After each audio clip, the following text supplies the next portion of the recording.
beautiful people. How's everybody doing today?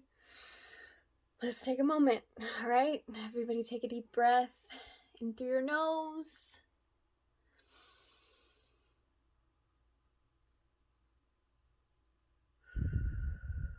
So let's count to 4 when we take that deep breath. Ready?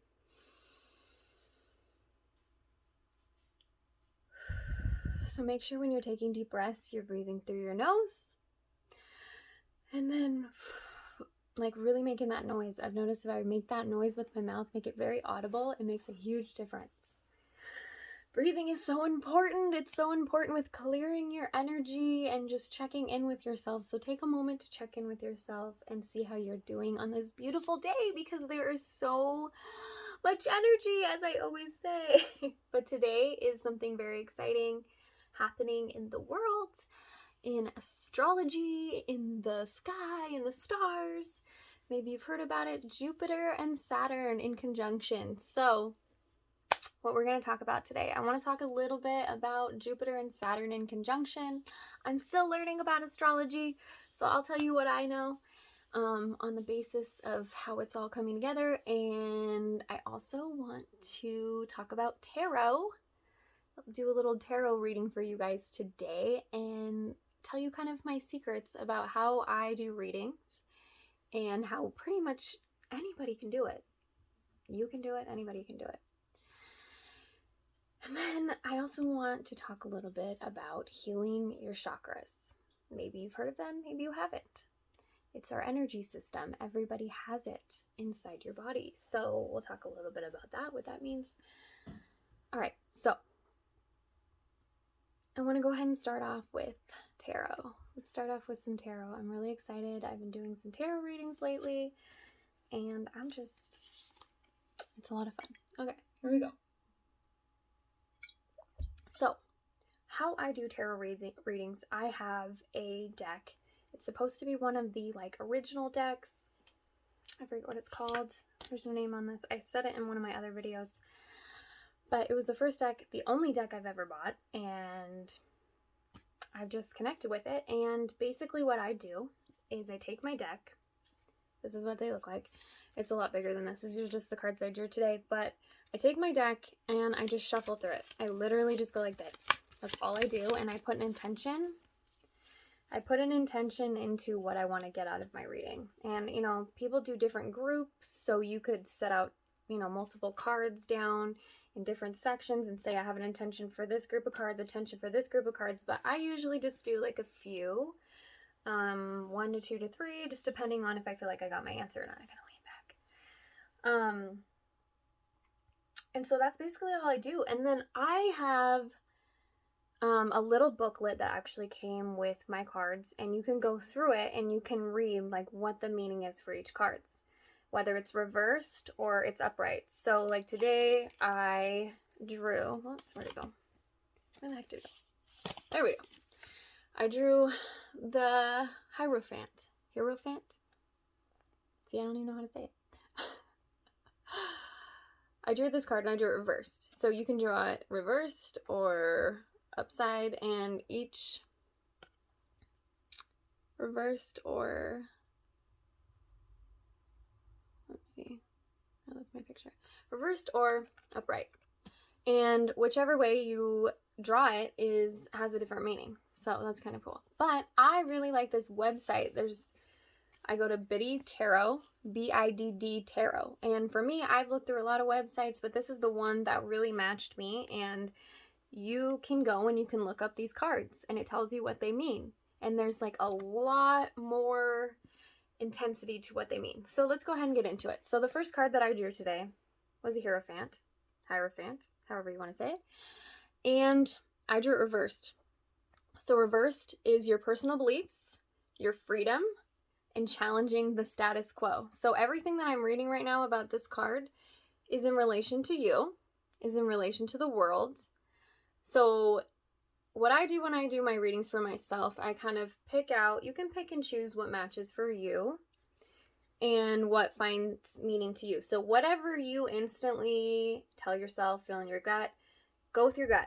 Go with what you think. That is how you connect to tarot. We all have an inner guidance system. We all are capable of doing readings. It's kind of crazy. It's all about how connected you are with higher consciousness, your soul, all of that. It's all about just being connected, really.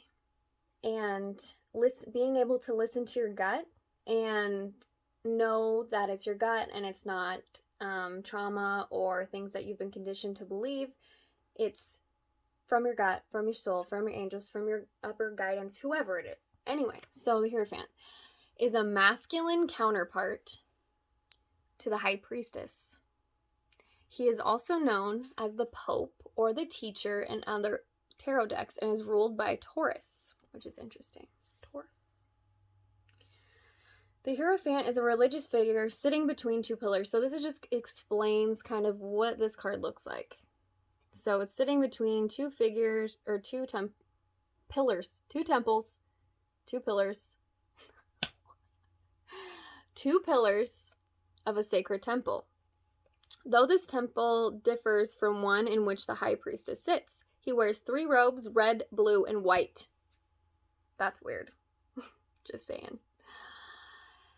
And 3-tiered crown, both representing the 3 worlds over which he rules, the conscious, subconscious, and superconscious. In his left hand, he holds the papal cross, a triple scepter that signifies his religious status. He raises his right hand in a religious blessing. Okay, let me go back. And this is my first time splitting my screen, and I'm actually reading this on my phone. This is weird. I've never done this before. My phone is pretty badass, but I've never used it like this. He raises his right hand in a religious blessing with 2 fingers pointing towards heaven and 2 towards earth. Before him kneel 2 followers. The Hierophant's task is to pass down his spiritual wisdom and initiate the 2 into the church so they can take up their appointed roles. This imagery speaks to a shared group, identity, and a rite of passage to enter the next level. The cross keys at the Hierophant's feet represent the balance between the conscious and subconscious minds, and the unlocking of mysteries which only he can teach. So I think that's pretty interesting. Let's see here. Give me a moment. I'm still like, okay. So the reverse card, what its meaning is, in its most positive form, the reversed Hierophant reminds you that you are your own teacher. So you do not need anybody else. When I say that you're capable of doing tarot, you don't need someone else to do it. You can do it for yourself, okay? Hierophant reminds you that you are your own teacher. All the wisdom you seek comes from within, not from some external source or power. So not from the government, not from some higher, government official or whatever. You have the power inside you. You are being guided to follow your own path and adopt your own spiritual belief systems rather than blindly following others. It may feel unsettling at first as you make your own way, but over time, you will learn to trust yourself and tap into your inner knowledge. Others may question your motivations to go against tradition, but you know deep within that now is the time. With the reversed Hierophant, you no longer need external approval to succeed. You are ready to go it alone and do it your own way. Even if that means going against convention, give yourself permission to trust your inner guidance and as you create your own path forward. Okay? The Hierophant reverse is also about challenging the status quo. You see alternative ways of viewing the world and are ready to test the very ideas and concepts you were taught were the truth. You no longer accept the rigid structures, tradition, and dogma surrounding you. So we are questioning higher power right now. Higher power. I wouldn't say higher power. We're challenging the status quo. We're challenging what we have thought to believe is true. Right? And this card is encouraging us to examine the way we do things. Ask yourself whether it aligns with your values. You may have been running on autopilot for so long and following the crowd, but now you see that changes need to be made. Taking further The Hierophant reversed is like a rebellious teenager who begins to question society and take part in anti-institutional activities. There may be a run-in with authorities or conflict with a parent or authoritative figure. Does this not fit for the world right now? And red, white, and blue.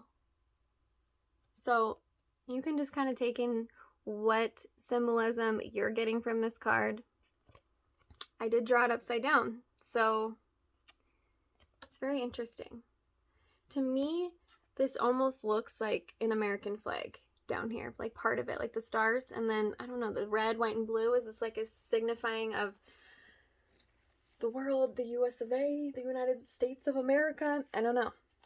Okay, so the next card I drew is the Five of Pentacles, and I also drew this one upside down.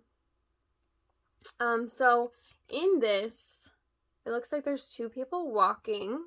They're walking through icy wind and snow. Both are destitute and living in poverty. One man is injured on crutches while the other is barefoot and only has a thin blanket to protect him from the bleak winter weather. Behind them sits a church, which is interesting. I'm drawing a lot of stuff about religion, which is very interesting to me. While the other is barefoot and only has a thin blanket to protect him from the bleak winter weather, behind is a church with its lit up, exuding warmth. That's a word I didn't say very well. A symbol of hope, faith, and spiritual support. However, because the two people are so focused on their plight, they fail to see that help is available to them and continue on their desperate journey. Okay, so when this is reversed, it means recovery from financial loss and spiritual poverty. Okay, so the Five of Pentacles reversed indicates an end to difficult times, particularly if you have recently suffered a major financial hit or job loss. You may find new sources of income, a new job, or someone has offered to help you out. Let's turn this reversed. Or someone's offered to help you out while you get back on your feet. You may be starting to feel as if life is worth living again and regaining your self-confidence. Finally, you can see a way out of your financial difficulties and your hope is renewed. The reverse Five of Pentacles can sometimes illuminate the persistence of inner spiritual poverty. You may feel as though something is missing or entirely out of place, but are struggling to put your finger on what it might be. You may also feel isolated and alone, even in the company of many people. On the deeper reflection, you may come to realize that you have placed too much emphasis on your material wealth and have neglected your spiritual well-being. It may worry you that you don't have enough, especially when it comes to money and material possessions, and that you are not worthy because you are not wealthy. Perhaps you feel that you do not deserve expensive luxury items or that you cannot afford the things you truly want. You may worry that if you spend your money now, you won't have enough for it later, or perhaps you're spending your money on trivial things, leaving little left for what you truly want. Either way, this negative cycle will only lead you to feel more spiritually unfulfilled and empty. How might you break out of it? If you find your fixation on material things is causing harm to your spirit and your mindset, then it's time to stop. Even if you have just a few cents to your name, you may still have a loving family or a beating heart. Yes, things may suck right now, but if you hear this poverty mindset coming through in your thoughts, pause for a moment, ask yourself whether you can't afford it is the truth or limiting belief, trusting that the universe is here to, if you find your fixation, trusting that the universe is here to support you financially, especially when you are following your calling and your soul purpose, which we've talked about. When you truly value something, you'll make it happen. Holy moly. So, like I said, normally I go through and I pick out like sentences and stuff that like really match me and make sense to me, and I write it down, and I've done that with like my other readings with you guys, or the other reading, I guess the only other reading I did on my channel. And right now I'm just reading exactly what this website is saying for these cards. Okay, so this one, the last card I drew, this is the very last one. I drew 3 today, which I don't always do. My last reading, I did 1. It's just kind of how I feel, like what I feel is right. And same for you. If you feel like you need more answers after you read the cards, draw another card. That's what I always do. So upright, this card is the Nine of Pentacles. It is abundance, luxury, self-sufficiency, financial independence. So there's a lot about financial and independence and thinking for yourself. And we are moving into the age of Aquarius. And that is what Aquarius is all about. Okay? When you think of the year 2020, think about 2020 vision. We are seeing everything right now for what it really is. 2020 vision for 2020, right? Okay, so the Nine of Pentacles shows a well-dressed woman standing in a beautiful garden. She wears I feel like this one matches me so well.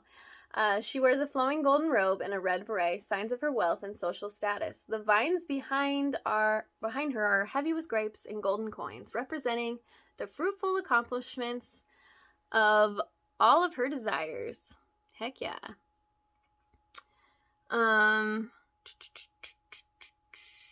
Her right hand rests upon one of many coins and her fingers wrapped around the purple grapes on the vine, symbolizing her healthy relationship with money.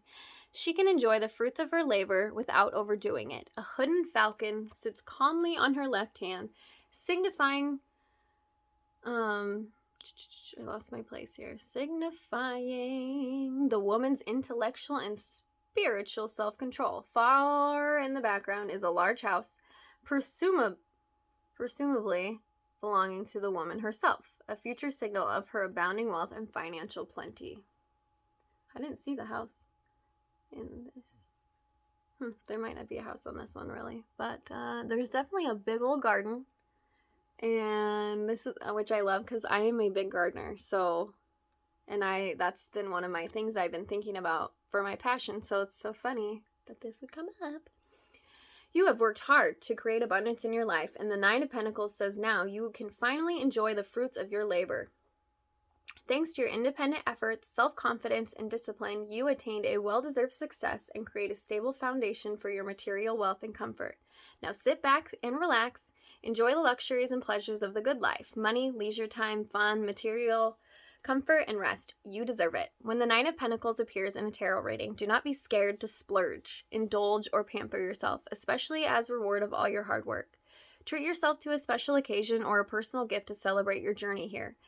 You have already achieved so much, and while you may not be in the finish line just yet, this is your opportunity to acknowledge your achievements and re-energize yourself for the final phase. The final count. Okay. The Nine of Pentacles also speaks of financial independence. The woman in this card has created a luxurious lifestyle by her own actions and efforts. She encourages you to do the same to create abundance and independence so that you can take care of yourself in the long term, invest wisely, and seek financial advice to make the most of your wealth. Don't rely on others to support you. This 9 is an independent woman. While the Suit of Pentacles typically focuses on material and wealth. Come on. And gain. What is happening? Gain this. Don't rely on others to support you. While the Suit of Pentacles typically focuses on material wealth and gain, the card also suggests that you are in harmony with the environment around you. You appreciate the beauty and abundance found in nature, and you can harness the high vibe energy to bring pleasure into your life. You may enjoy gardening. Yes, I do. Or floristry, or you may just like to pass your time in the beauty of nature with picnics or walks in the park. All right, people, that is your reading for today. That is my reading for myself today. So take what you will from it. But yeah, big things happening right now. So let's talk a little bit about the conjunction. So right now, Saturn and Jupiter are the closest that they have been. Now, there's different people say different things. Between 600 to 800 years, this is the last time that they were actually this close. Now, every 20 years, they do conjunct. Which means that they're very, very close together. So it's said that different parts of the country or the world, you can get binoculars and you're supposed to actually be able to see Jupiter and it's rings, which is so cool. I'm so excited for this. I hope I see it. But Saturn, it's just going to look like a star. So that's pretty exciting. But what is so exciting about this is the fact that right now, this is high energy. This is sending a lot of energy to Earth. There's a lot of stuff about what, Jupiter and Saturn actually means. So go look that up. I don't have all the information. I read some of it, but I'm still processing some of that and what that means. There's a lot of basically we are moving into our own power right now. We are manifesting at a very, very high rate. So if you are thinking things, they are manifesting very quickly. So pay attention. That is what, so many of us are being challenged and forced to focus and observe our thoughts. We are being challenged to, I always say, be in our own power. And what does that mean? That means we're not letting outside forces affect us internally. So when someone yells or screams at you, you're calm. You're realizing that that other person has some other issues and that that's more about them than it is about you. Things like that. You're coming in to your inner power and becoming who you really, really want and should be. You're pursuing your passions. You're really digging deep to what's important to you. That is what this conjunction, that's what all this energy is about. That's what moving into the age of Aquarius is all about. Becoming independent. Independent. The independent, whether you're independent woman or man. That's what this is all about. Not relying on someone else to save you. Save yourself. No one's going to save you. That's what we're being challenged to do right now. And what you focus on becomes your reality. So right now, if you're a light worker, if you're someone who's feeling things very, very heavy, you're being challenged to be the bigger person, to stop being the victim, heal your issues, heal your problems, whatever they are. That is what your challenge is right now, because we need every single person on this earth who is a light worker, who is a spiritual being, every person of light, which is all of us. We need to rise. Everybody who's watching this, we need to rise and be in our power and take back our power and realize that we are capable of manifesting whatever life it is that we want. So you can't just sit and think, I'm going to do this, I'm going to do this. Yes, you have to follow that with action. Action. But start putting those intents out of what you want. That is what this, and here comes my kids. That is what this conjunction, this age of Aquarius is all about. And we are moving into that timeline right now, and it's very exciting. I also want to talk about chakras. And hold on. What's up, bud? I'm making a video right now. What's up? You want to come say hi? Clean. Okay, bud. I'll be done in just a minute. He's playing with some Christmas toys my daughter got. Okay. What are you going to say hi?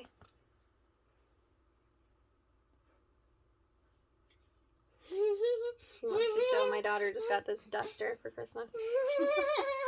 She got a cleaning kit. Lucky her. She can help me clean. All right, honey. Why don't you go out? I love you.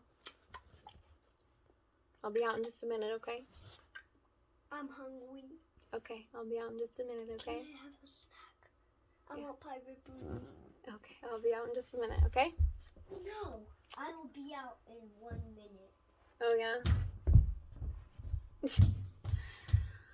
Okay, so let's talk about chakras.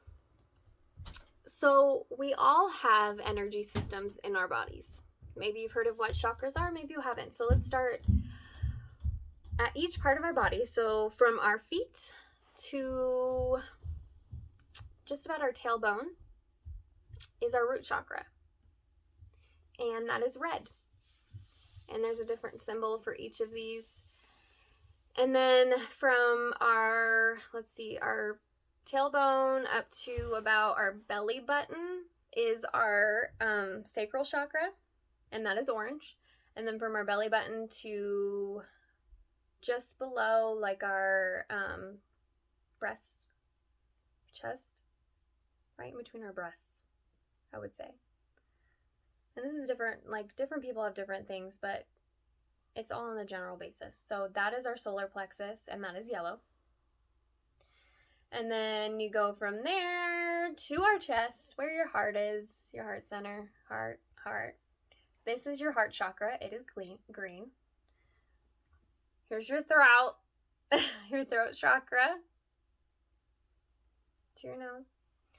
That is your throat chakra, and it's blue. And then we go from here to about right here is our third. So this is our third eye. Woo, all about seeing. And that is more of like a, I would say, what's the color? Indigo. It's indigo. So like a purpley blue. Right in the middle of the very last one, your crown chakra.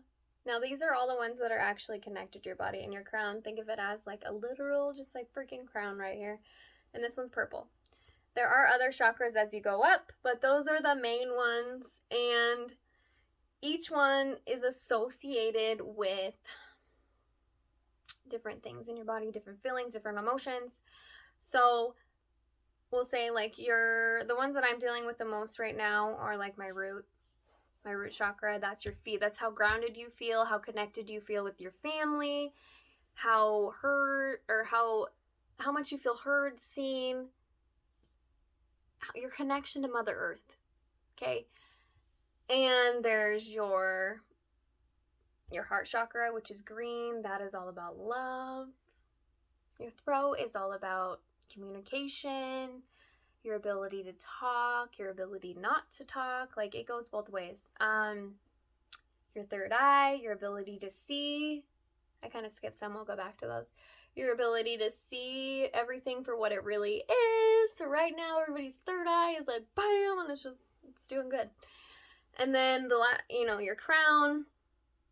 That is your connectedness to your higher conscious, to your angels, to soul, source, all of that stuff, whatever you believe in.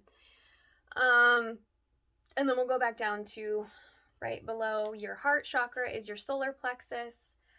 That has a lot to do with, I'm dealing with that one a lot. It's a lot to do with like your inner guidance, your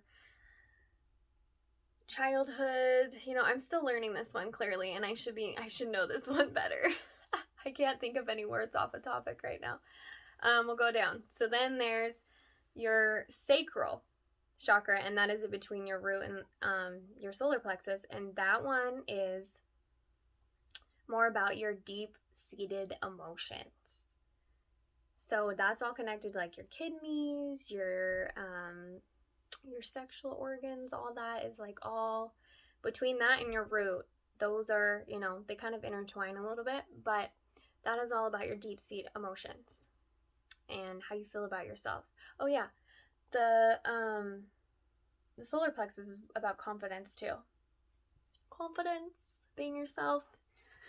So each of these chakras, how do I explain this? So we have how these chakras work. We obviously have a body. Well, we also are spirit. We're basically spirits, source, soul inside of a meat suit. And what we feel, our emotions, whether it's anger, sadness, any kind of emotions you feel, they can be stored in our bodies. And when they are stored in our bodies, when we don't release those emotions, we don't let them flow through us naturally, we have a chakra that is blocked, because each of these chakras should be spinning, should be vibrating, because we're all energy, right? So this is like our energy system, and it's constantly moving and vibrating and rotating all sorts of ways. Think of like an orb, and it's like spinning, and it's like Each of these spots is an orb and it's spinning, okay? So when these are out of alignment, this is when we start having sickness and illness, and you start having problems with your body. You start having problems with your joints, your bones, your organs, your heart, your lungs, all of these things. It depends on where you get ailments, is where you store your emotions, where you haven't healed. Okay, so an example. Let's see. Let's say you have been adopted. You've never really felt like you had a place that you have a house, but you just don't feel like it's yours. Or maybe you're jumping from house to house and you don't feel like you have a real place that's like yours. That's going to be a root chakra. That's going to be so whether you're grounded or not, whether you feel connected to where you're at, whether you feel like you have a family or you have this connection with Mother Earth, and ways that you can help fix these chakras, specifically with your root. You can eat certain foods, you can do certain exercise, you can listen to certain music, you can surround yourself with certain colors, you can use essential oils, you can meditate. There's all these different things that you can do for each chakra. So your root, you can eat things like turmeric, potatoes, yams, onions, things that are grown in the ground. Okay, so cardamom, cinnamon,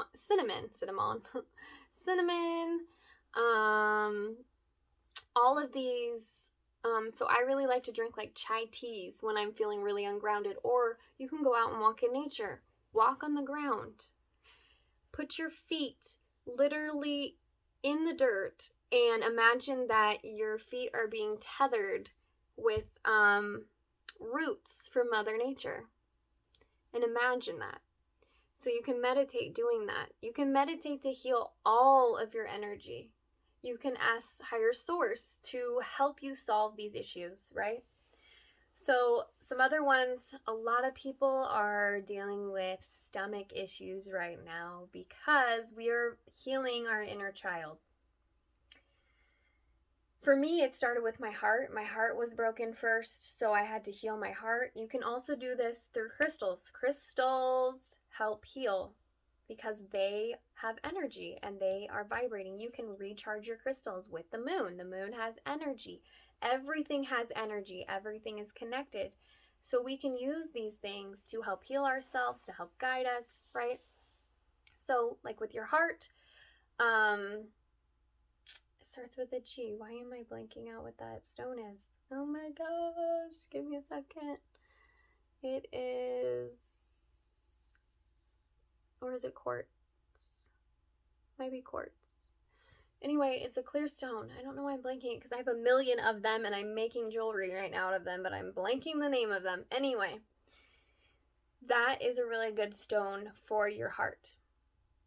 A red stone, for your root chakra, or there's just all sorts of things that you can do to heal yourself. But as far as your stomach goes, so your stomach is your sacral plexus. Oh my gosh. Not your sacral plexus, your sacral chakra. Your solar plexus is up higher. So your sacral chakra is located more in like your organs and your stomach. And so like I said, if you're dealing with things with childhood trauma and feeling, like you're good enough and dealing with all these emotions, if you're releasing those right now, you're probably going to feel a lot of nausea. And how you can heal that, connect to foods that match the color of the chakra that you need to heal. So eating oranges and yams, so sweet potatoes, what else is orange? Carrots are really good. Yeah, and then obviously you move to your solar plexus, and that you're gonna go with stuff like pineapples and bananas and what other stuff? Oh yeah, turmeric for your sacral too. Turmeric's a really good one. And that's good for rooting too. So it's cool because you can intertwine these different foods with different chakras and connect your whole energy system. You can do meditations that actually help you get your energy systems moving again. So different issues that you might have medically, it's anywhere in the location of these chakras. So if you're having really hard, like right now, it's really interesting, there's everything going on with this virus. So a lot of people are having, respiratory issues with your throat. We are literally being challenged to use our voice. And it's very interesting that at the same time, we're being forced to wear these masks that keep us from using our voice, right? So it's blocking. Wearing masks is blocking that chakra. It is blocking the movement of your mouth. The ability to release whatever it is that you need to say. So that can be, you can also have issues if you're not being able to say, if you're not feeling like you're heard, you're not feeling like you're actually voicing your opinion, you can have issues with your ears, your throat, your nose, all your sinus. Or if you're saying too much, it's the opposite. You're saying too much, you can also have the same kind of issues. There can be overworking of your chakra and underworking of your chakra. So depending on what you're experiencing right now, if you're experiencing nausea, you have a sore throat, you have, headaches, they can be very much associated with whatever you are releasing, whatever chakra you are healing right now. So part of healing those can be going and researching each of those chakras or metaphysical reasons for the pain in your body, because we store, like I said, we store emotions inside of our body if we don't know how to release